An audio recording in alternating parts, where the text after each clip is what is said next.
ఇదంతా ఒక స్కెచ్ ప్రకారమే జరుగుతుంది. నేను ప్రతిసారి చెప్తా ఉంటా. మొట్టమొదటి చంద్రబాబు నాయుడు వచ్చి చాలా పత్తిగింజ మాదిరి మాట్లాడతాడు.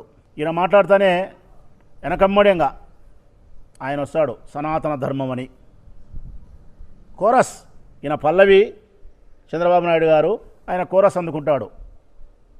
ఆ సందర్భానికి తగినటువంటి కాస్ట్యూమ్స్, ఆ సన్నివేశానికి తగినటువంటి వేషధారణతో వస్తాడు ఆయన.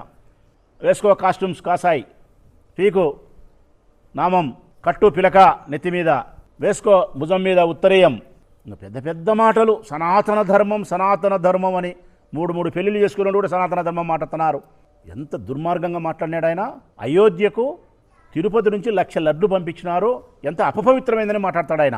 నేను పోయి తిరుపతిలో పోయి మీటింగ్ పెట్టా, కనకదుర్గమ్మ గుడి దగ్గర పోయి మెట్లు అడిగా. ఈ నానాకం యాగి చేసిన తర్వాత నెక్స్ట్ వస్తారు అసలైన టోళ్ళు, బుడబుడకలో మాదిరి. TV5, ABN, మహాన్యూస్, ఈటీవీ, ఈనాడు, ఆంధ్రజ్యోతి పత్రిక, బుడబుడకలో మాదిరి ఇల్లు వచ్చారు బయటికి.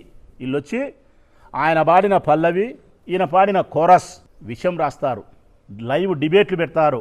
శాశ్వతంగా జగన్మోహన్ రెడ్డి రాజకీయ జీవితానికి తెరబడాలా, జీవిత పర్యంతరము చంద్రబాబు నాయుడు ఆయన కొడుకు లోకేష్ బాబే ముఖ్యమంత్రులుగా ఉండాలా.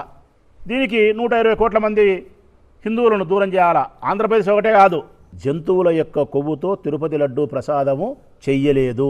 ఇందులో జగన్మోహన్ రెడ్డికి, వైవి సుబ్బారెడ్డి గారికి, భూమా కరుణాకర్ రెడ్డి గారికి, ఈవో ధర్మారెడ్డి గారికి ఎవరికి సంబంధం లేదు. వాళ్ళ ప్రస్తావన కూడా ఛార్జ్షీట్లో లేదు.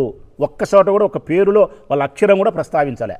మరి ఈరోజు సిబిఐ విచారణ చేసి జంతువుల యొక్క కొవ్వుతో లడ్డు ప్రసాదం చెయ్యలేదు, ఆ లడ్డు అపవిత్రం కాలేదు అని చెప్పి సిబిఐ ఛార్జ్షీట్లో కోర్టుకి ఇచ్చిన తర్వాత మీరు తలదీసి మొలలో పెట్టుకుంటారా అని అడుగుతున్న ముఖ్యమంత్రి గారిని, పవన్ కళ్యాణ్ను, ఈ విషపత్రికలను.